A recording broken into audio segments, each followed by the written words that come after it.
Estás escuchando Despertar Sentido, un espacio para conversar sobre coaching, capacitación empresarial y psicoterapia.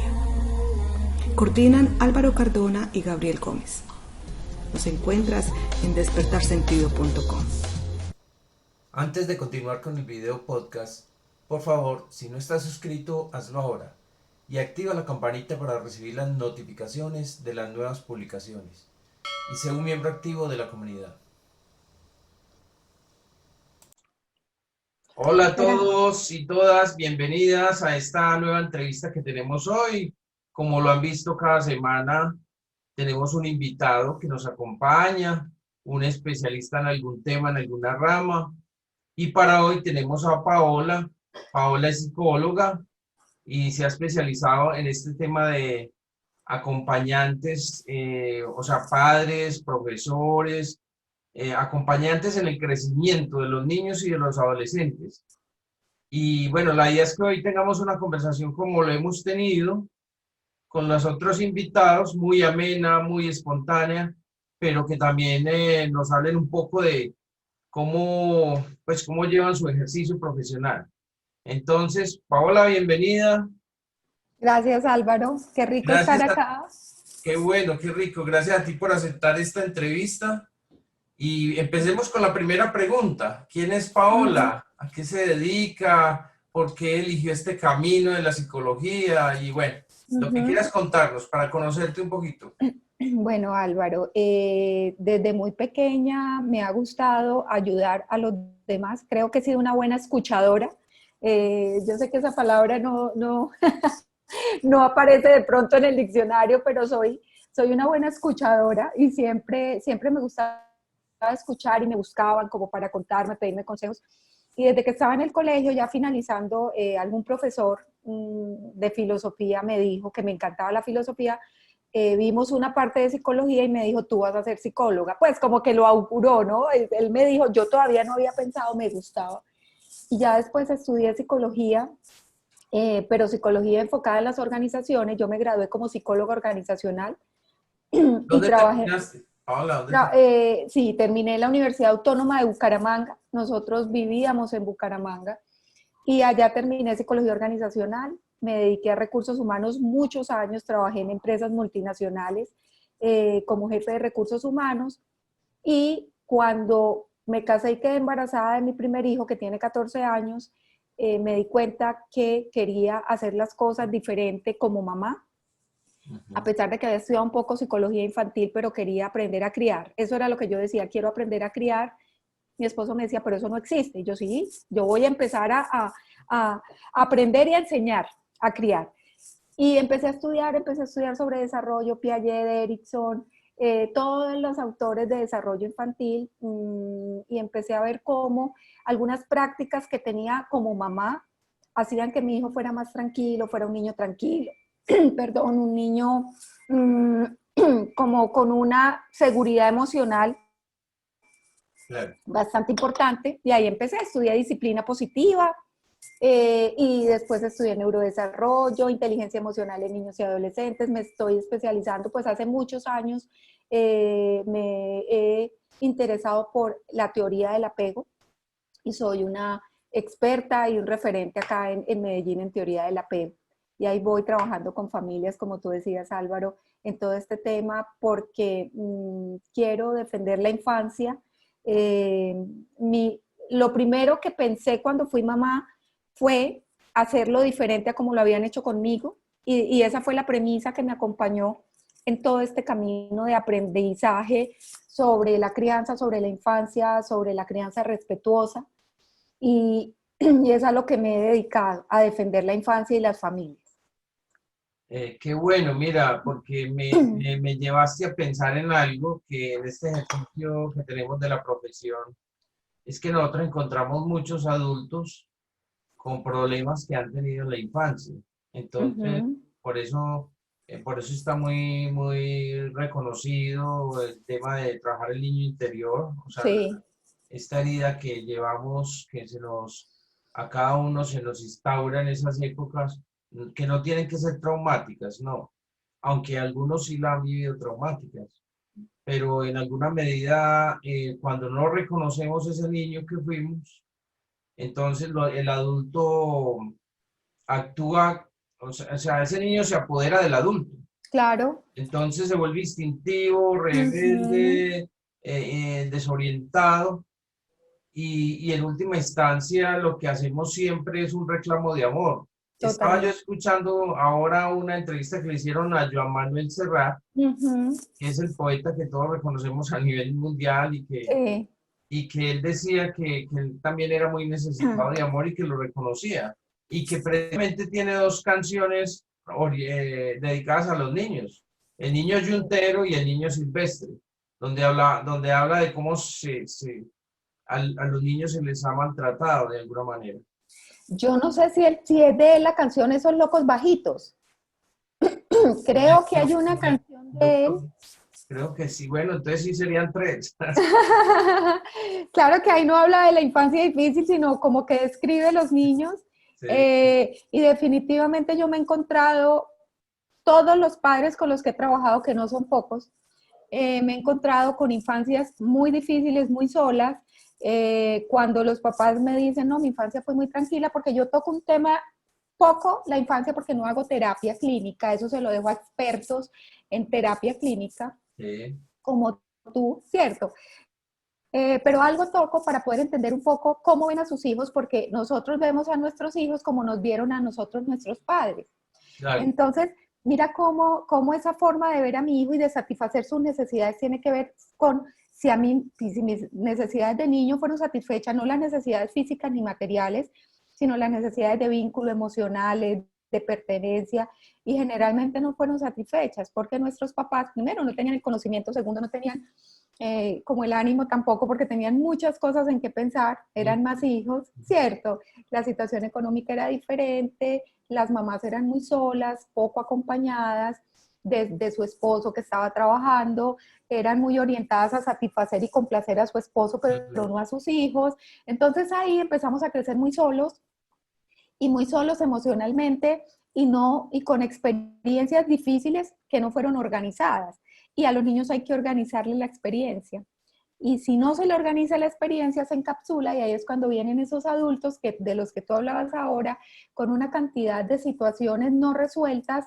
Yo lo muestro como un iceberg cuando doy charlas o hago consulta, y el iceberg, la puntica es el comportamiento en los niños, ¿cierto? Y lo que está abajo, y lo mismo en nosotros, lo que está abajo es todo eso que hemos vivido y que no ha sido resuelto, que está ahí. Entonces crecemos con ese bloque de hielo tan grande y hay momentos que se empieza a descongelar.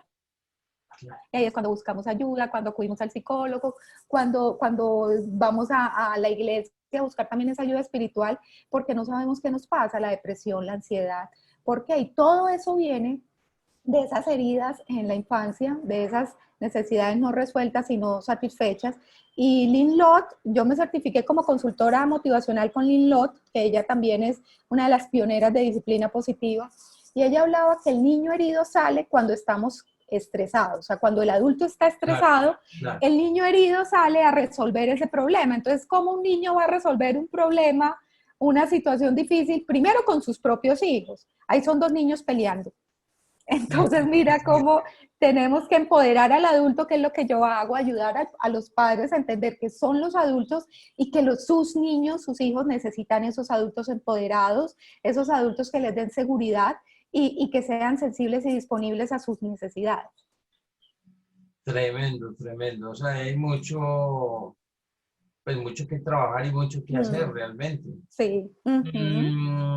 ¿Qué te iba a decir? Bueno, yo te iba a hacer como una pregunta de tú cómo ves el tema de los jóvenes de ahora, bueno, los millennials de los millennials para acá, ¿cierto? O sea, no me acuerdo cuál es el que sigue los millennials. Centennials. Centennials y bueno, o sea, es una cultura que están viviendo totalmente distinta a la que fuimos nosotros hace unos años atrás. Sí. Donde estos chicos se duermen y se despiertan con el computador o la pantalla siempre al lado, el teclado, la pantalla, el mouse, y vivimos en una época de la imagen y de la pantalla. Entonces, Sí. ¿cómo estos chicos están viviendo de otra manera? ¿Cuál es esa tendencia que ves con más frecuencia en los jóvenes de hoy y en los niños? Álvaro, mira, voy a decir algo que suena fuerte, pero está pasando que hay muchos hijos huérfanos de padres vivos. Y eso lo dijo, creo que fue el Papa Juan Pablo II. Y eso pasa porque nos hemos dedicado ya los grandes, ¿cierto? Los adultos, a producir, a darles lo que no tuvimos, claro, ¿cierto? A ese desarrollo material y profesional, y descuidamos las necesidades más importantes de nuestros hijos, niños y adolescentes, como son las necesidades emocionales y el vínculo. Entonces, al salir nosotros de casa, les colocamos un sustituto que fue la pantalla. Entonces, esa pantalla, que primero que todo tiene unas restricciones que los papás no conocen. De hecho, uno de mis fuertes ha sido la investigación en este tema del impacto de la tecnología y de las pantallas en los niños y adolescentes. Además que tengo hijos y tengo un adolescente, entonces me interesa mucho ese tema. Claro. Y los niños buscan y los adolescentes buscan, no es que somos nativos digitales, pero porque nacieron ellos en una era digital, no porque lo sepan manejar, ¿cierto? Dicen, no, es que nacen sabiendo manejarlo. No, ellos no nacen sabiendo manejarlo, ellos nacen en una era digital donde ven a sus papás todo el tiempo con un aparato y haciéndole así a la pantalla. Entonces los niños se acercan al televisor de 2 años y le hacen así al televisor, porque eso es lo que han visto, ¿cierto? Entonces los niños ven que su papá, su mamá, sus adultos están tan interesados en un aparatico que les genera emoción a los papás más que lo que le puede generar un niño. Entonces ellos dicen, ¿qué es esto tan bueno? Yo también quiero, ¿cierto? O sea, por imitación quieren explorar todo ese mundo que genera una cantidad de sensaciones en el cerebro y en el cuerpo. ¿Qué pasa? Que han encontrado los adolescentes y los niños, o sobre todo los adolescentes, la compañía que no han tenido en sus papás. Entonces conocen gente, además que pues es una información que llega de todas partes, conocen gente de todo el mundo, donde nosotros, Álvaro, cuando éramos adolescentes no teníamos esa posibilidad. A duras penas el que llegaba a intercambio, y eso, cierto, que uno medio conocía el amigo del amigo que llegó de intercambio del colegio. Pero a mí me tocó, para conocer chicas de otros países, habían revistas donde uno podía contactar o escribirle a alguien, y eso era pura carta. Imagínate. Sacar a mí no me tocó. Sí, sí, sí. Yo en la universidad tuve unos compañeros españoles por intercambio, eso fue lo máximo que...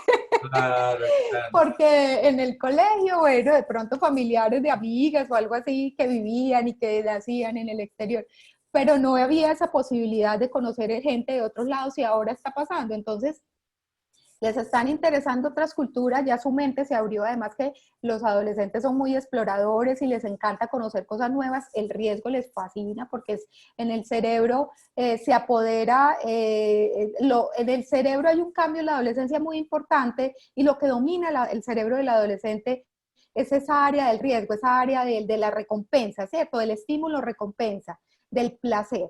Entonces, el circuito dopaminérgico, que es el que genera placer, por eso es que ellos se arriesgan y entonces van buscando más riesgo. Y las pantallas, el contenido, no solo el contenido, sino la exposición a pantalla libera dopamina que genera placer, entonces por eso les encanta. Entonces ellos están conociendo gente en otros países, no se están mostrando, no están, o sea, ellos... Yo miro un poco a mi hijo que me dice, no mami, yo como que no soy capaz, no soy muy sociable, que sí es muy sociable, y a veces como que él cree que socializa mejor en chat, pero yo lo veo que socializa mejor, o sea, de frente con otra persona, pero él cree porque como sus amigos lo creen, ¿cierto? Entonces, la tendencia es que yo te hablo por un aparatico de estos, porque así puedo mostrar lo que no soy, ¿cierto? Porque así te puedo gustar más. Entonces hay una tendencia a no mostrar lo que tú eres, sino a mostrar lo que tú quieres que yo sea, que es lo que está pasando en la adolescencia. Y en la adultez también. Y en la adultez, exacto. Y entonces, Álvaro, mira que son niños solos. Conozco cualquier cantidad de adolescentes donde los papás creen que, no sé, tienen 12 años, le di el celular para que nos comuniquemos, ya se puede quedar solo y entonces yo estoy monitoreándolo por celular, pero es que el celular no solamente tiene el monitoreo del papá llamándolo por WhatsApp, tiene acceso a cualquier cantidad de páginas, redes sociales, donde va a hablar con personas desconocidas, no vemos el riesgo y hay muchos, y pues los adolescentes son supremamente inmaduros emocionalmente. neurológicamente y no saben manejar esta situación. Entonces, cuando el niño está solo, el adolescente está solo, pues tiene un mundo. Es como alguna vez escuchaba a una persona hablando de redes sociales, decía, es como si le diéramos un arma cargada.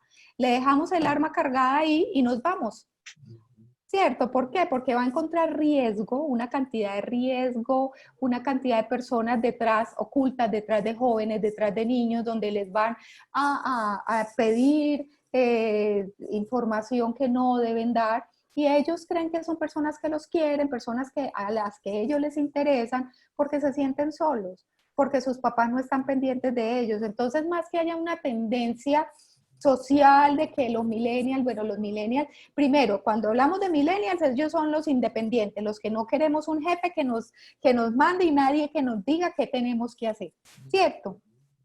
Entonces, ¿por qué? Porque es que también los papás empezamos como a decirles, ay, ojalá tú no tengas un jefe, uno se empieza, llega a la casa a quejarse del jefe, ¿cierto, Álvaro?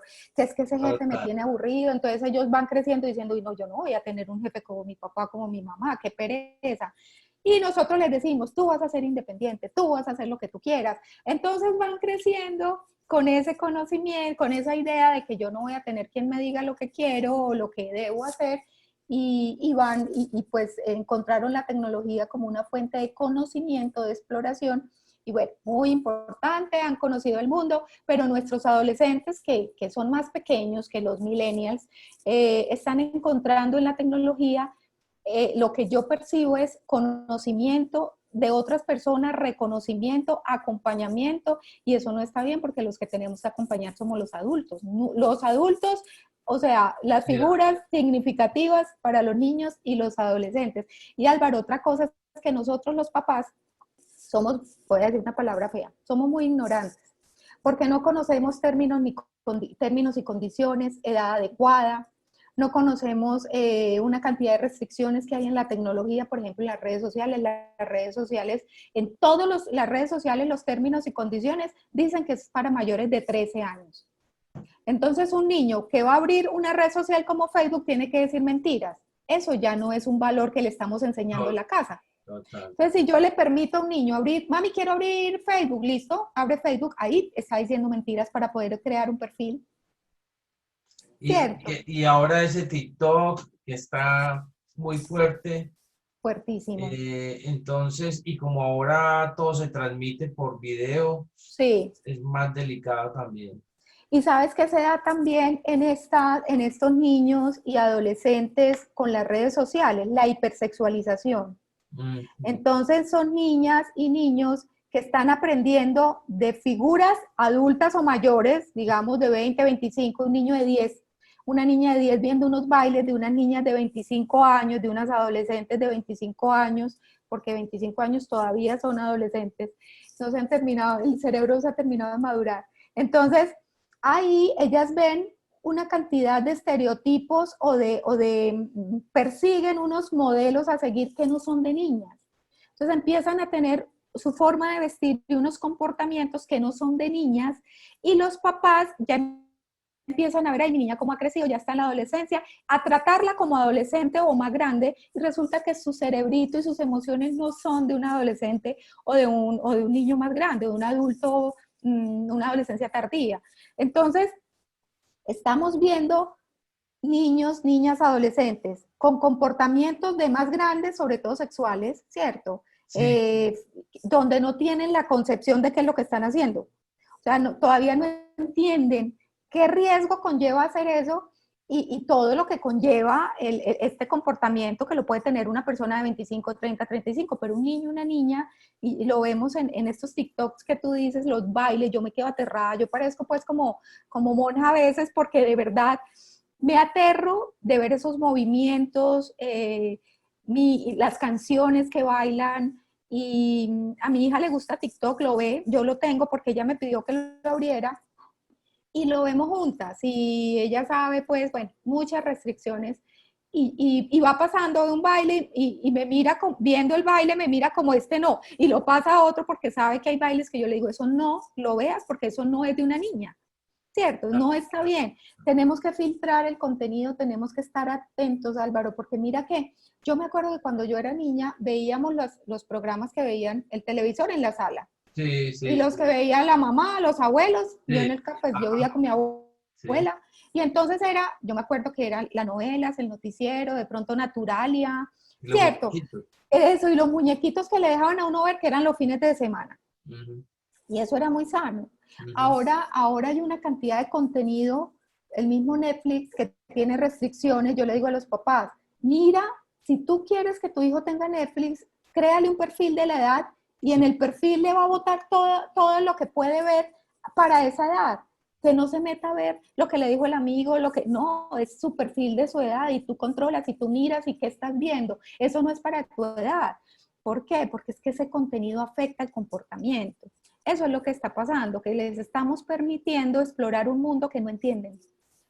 sí, a mí me preocupa mucho, ya que tú lo mencionas, el tema de la música, este reggaetón y todo este Uf, cuento, donde las letras son orientadas a temas sexuales. O sea, qué totalmente. pobreza esta la que estamos viviendo, ¿no? O sea, y ya, ¿dónde queda la poesía? ¿Dónde queda la imaginación? No, no, no, pero todo se reduce a Todo se reduce. un movimiento del cuerpo, a ver, oh, qué Sí, tan bonito es el cantante, y una pobreza de letra, pero es, no, no, es que da pena, da pena. da pena, da vergüenza. De hecho, a mí me da pena de pronto que vamos con mis hijos, no sé, en un taxi y los taxistas les encanta eso, qué pena, no, no a todos, porque he escuchado taxistas que ponen música Sí, clásica claro. o vallenato, pues, pero bueno, vamos en un taxi y colocan ese y yo los miro y a mí me da vergüenza ajena escuchar y ver que mis hijos están escuchando esas letras tan sexualizadas que lo que yo, o sea, no sé, yo, es porno.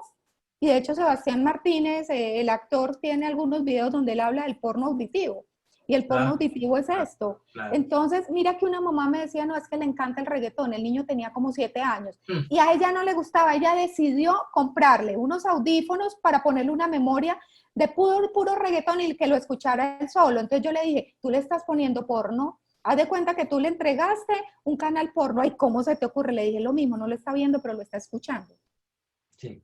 Es exactamente lo mismo. Entonces, ellos cómo van a interpretar eso que no entienden, es que no tienen su cerebro, colapsa, no entienden cómo es eso que están escuchando. Y el tema es que nosotros sabemos que un despertar muy temprano a la sexualidad no se alcanza a procesar en la mente de lo que está pasando y Así es. se ven las consecuencias después.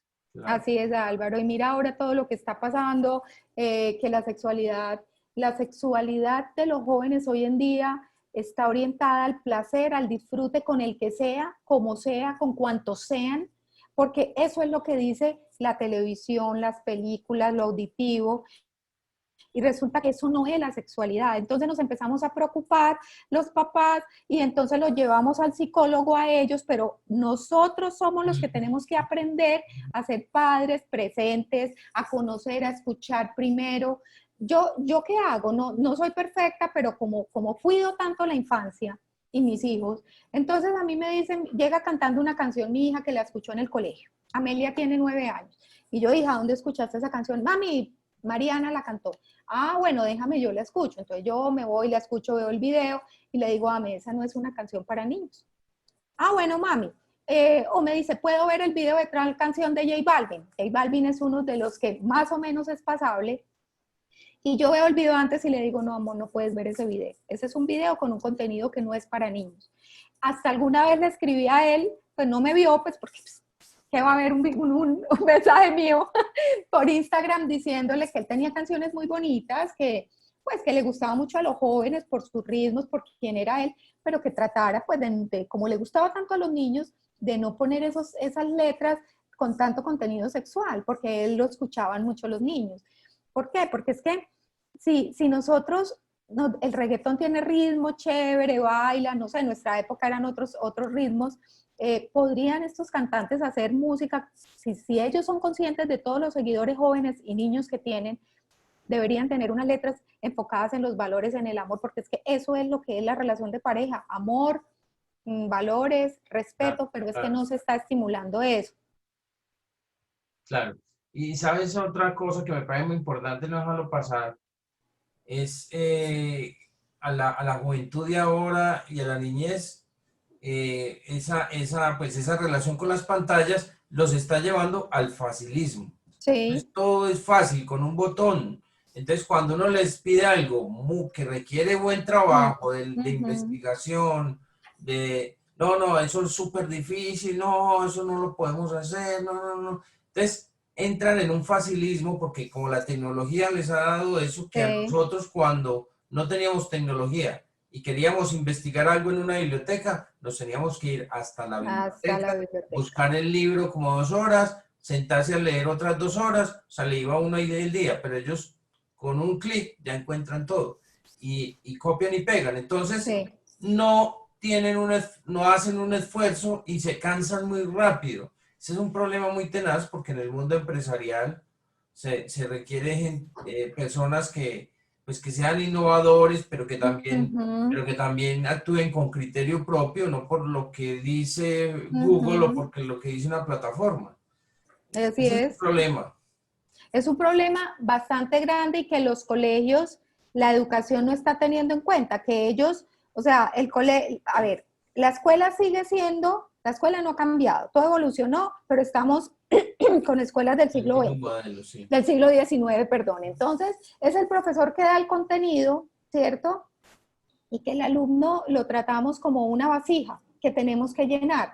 Resulta que estos jóvenes encuentran todo y son capaces de hacer una cantidad de cosas que nosotros no podíamos hacer, que nos tenían que enseñar, ellos ya nos dan a nosotros toda la cátedra, encuentran todo y aprenden todo en las redes, ¿cierto? Con la tecnología, con la pantalla. Entonces, el papel del maestro es enseñarle, como sabemos que existe esto, que es la pantalla, enseñémosle a buscar, enseñémosle a tener criterio, enseñémosles a investigar, no les digamos, no, si le vamos a enseñar historia, mi hijo tiene un profesor que a él le encanta de sociales, donde los pone a investigar y los pone a hacer exposiciones. Entonces, es mucho más chévere cuando este joven, listo, investigó donde haya querido investigar, Claro. ¿cierto? Pero expuso y dio a conocer eso que investigó. Entonces ahí ya está creando una habilidad supremamente importante, hablar en público, poder dar a conocer esa información que le llegó de donde sea, porque ahora, como tú dices, a un clic la tienen, pero una cosa es escucharla, verla, copiarla y otra cosa es darla a conocer. Entonces, los maestros tienen esa posibilidad de, primero, entender que el mundo ahora es diferente y que el aprendizaje será diferente y cómo van a ayudar a los niños y adolescentes a explotar esas habilidades que tienen con las pantallas y ponerle al servicio del otro, con debates, con investigación y de hecho ellos ya saben hacer unos PowerPoint impresionantes, Ujú. entonces van a hacer la presentación y van a poner videos. Entonces mira que también es un poco, nosotros los adultos nos hemos quedado, o sea, nos dedicamos a enseñar de la misma forma que nos enseñaban a nosotros y nosotros sí íbamos a investigar en una biblioteca. De hecho, estos pelados ya saben más que el mismo profe.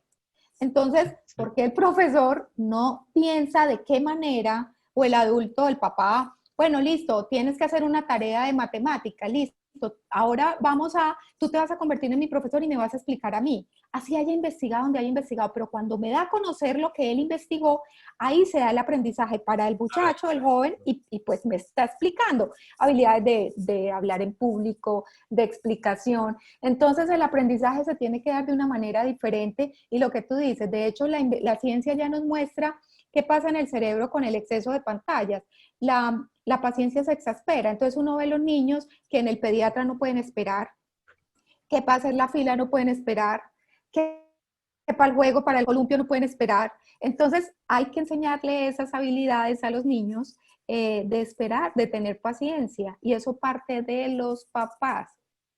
Es el reconocido experimento que se hizo con de los El del marshmallows, marshmallow, de los marshmallows. sí, Y los niños, o sea, los que aguantaron que pasaran las horas sí.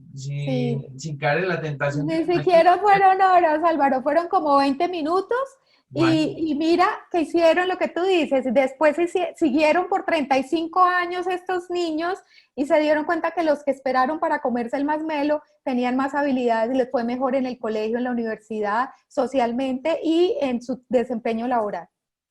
Sí, exacto, esa habilidad de tolerancia a la frustración, porque porque como la tecnología nos ha facilitado todo, ya ellos se desesperan porque no lo tienen ahí mismo, entonces se frustran. Y habilidades de autorregulación, que De es supremamente autorregulación. importante. Mejor dicho, la tecnología, los niños que son expuestos a la tecnología desde temprana edad y mucho tiempo tienen un déficit en las habilidades ejecutivas, que son percepción, atención, concentración, autorregulación, que son las de emprender, las de seguir una meta, las de conseguir una meta y también las del aprendizaje. Claro, claro, claro. Entonces, eso les da tiempo. A ver, lo importante es que la tecnología que como aporta y facilita el hacer de los aprendizajes o de cualquier otra habilidad, van a tener más tiempo de conocerse a sí mismos. Pero ese tiempo muchas veces lo evitamos o lo evitan los mismos jóvenes. Entonces, como siempre, cuando uno está confundido en la adolescencia, uno para evitar el aburrimiento hace cosas que no debía hacer, ¿cierto? Que no debe hacer. Se mete en líos, se mete en las drogas, bueno, todo ese tema. Empieza a buscar pornografía. Entonces, le huimos tanto al dolor, al vacío, a la insatisfacción, que caemos buscando placer. Pero ese placer siempre va a dar un vacío, un Totalmente. vacío del ser. Ese vacío del ser no se llena con hacer, sino con el afecto, lo que tú decías, generar un apego seguro, un apego de generar confianza en el otro. Y Sí, de de un diálogo vínculo constante, seguro. de apoyo. Perfecto. Sabes Exactamente. que estaba escribiendo, te voy a mostrar estaba escribiendo un artículo y me encontré con un librito viejito, pero que hablé de él brevemente, no sé si lo... No, no lo conozco. Ay, de Bruno Bettelheim, me remontó a mi universidad. Es un maestro Excelente, grande, no grande. conocía ese libro, no lo conocía. Yo lo compré hace muchos años, pero me pareció genial porque es que además, este es un maestro, Bruno Bettelheim es un maestro impresionante. Impresionante. Y de cómo o sea, bueno, yo no tengo hijos, pero los padres buscan precisamente la búsqueda de la perfección de su rol como padres, cometen muchos errores. Sí. Y lo otro es que uno se queja como adulto de que tú, o como adulto, como adolescente, no, es que mi papá no, es que mi mamá no, entonces, claro, le echamos siempre la culpa, cada uno hace lo que puede hacer con lo que tiene en el momento. Y esa Sí. labor que tenemos que hacer los adultos y que yo que he asesorado a algunos adolescentes es, claro, que reconozcan que los padres cometen errores, pero que hay que perdonar y hay que seguir y no se puede quedar ahí, no se puede quedar culpando toda la vida a los papás, porque eso no refleja una madurez de la conciencia. Entonces, ¿por qué? Porque eso lo hace es un niño, o sea, el adulto ya tiene que asumir su responsabilidad. Sí, eso que tú dices es importante, pero hay que ayudar también.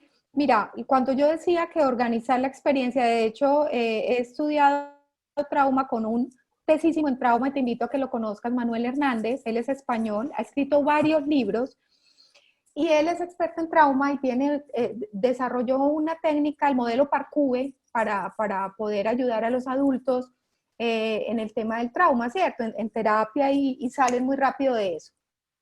Trauma no es solamente algo catastrófico, algo muy grande que nos pasó. De hecho, hay un autor, Felipe Le Canelier, que tiene un libro que se llama, estoy pensando, El trauma oculto en la infancia.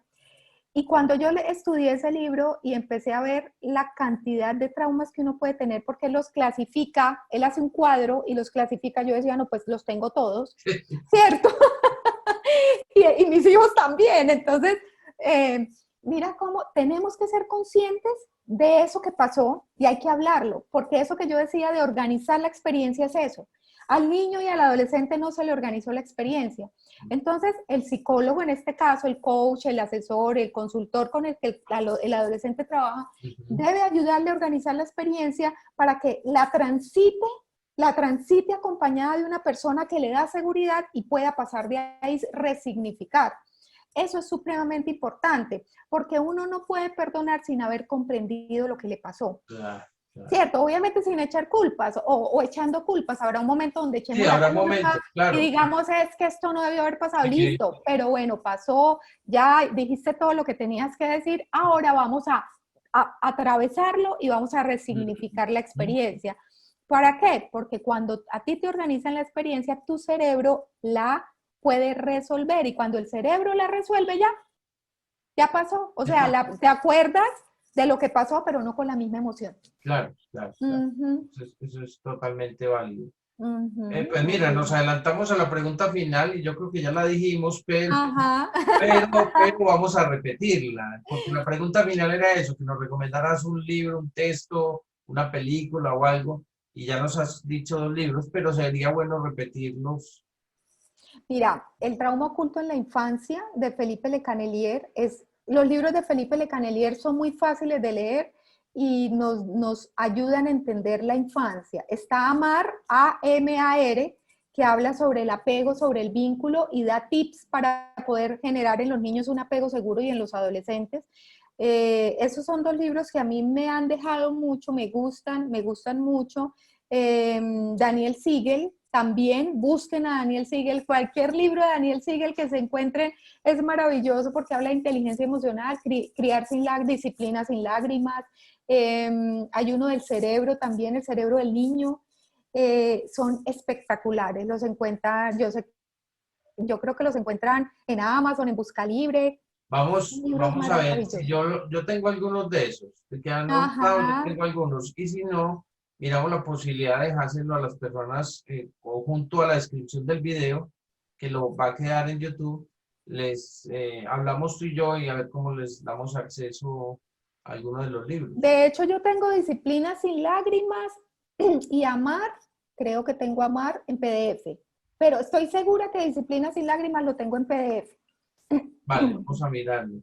Uh-huh. Paola, para que vamos cerrando esta corta entrevista, pero muy fructífera y muy provechosa, las personas que te escuchen, que te quieran contactar, ¿dónde te encuentran? ¿Un correo, un sitio web, no sé, un WhatsApp, no sé, o sea, lo que tú quieras, Claro que sí. para que ellos te encuentren?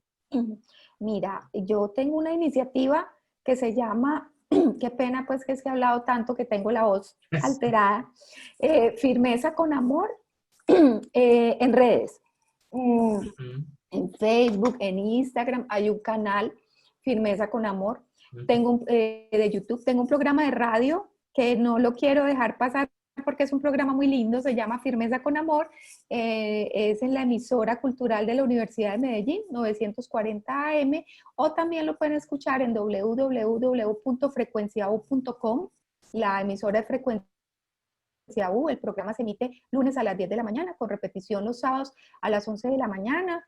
Y mi correo, firmezaconamor@hotmail.com. Ahí me pueden escribir si necesitan consultas, asesorías, preguntas, etc. Vale, excelente. Les vamos a dejar los daticos en la descripción del video. Muchas Entonces, gracias. nada, agradecerte, Paola, por este ratico tan provechoso, donde todos aprendemos cantidades y siempre queda mucho por seguir investigando, por seguir mejorando, y a esos padres jóvenes también, y que tengan estas guías tempranamente para que se eviten muchos problemas posteriores. Así es. Fue un placer haberte Gracias a ti. hoy y nada, nos estamos viendo, ¿cierto? Sí. Próximamente. Te mando un fuerte abrazo y una feliz semana. Igual para ti, Álvaro, un abrazo. Estás escuchando Despertar Sentido, un espacio para conversar sobre coaching, capacitación empresarial y psicoterapia. Coordinan Álvaro Cardona y Gabriel Gómez. Nos encuentras en despertarsentido.com.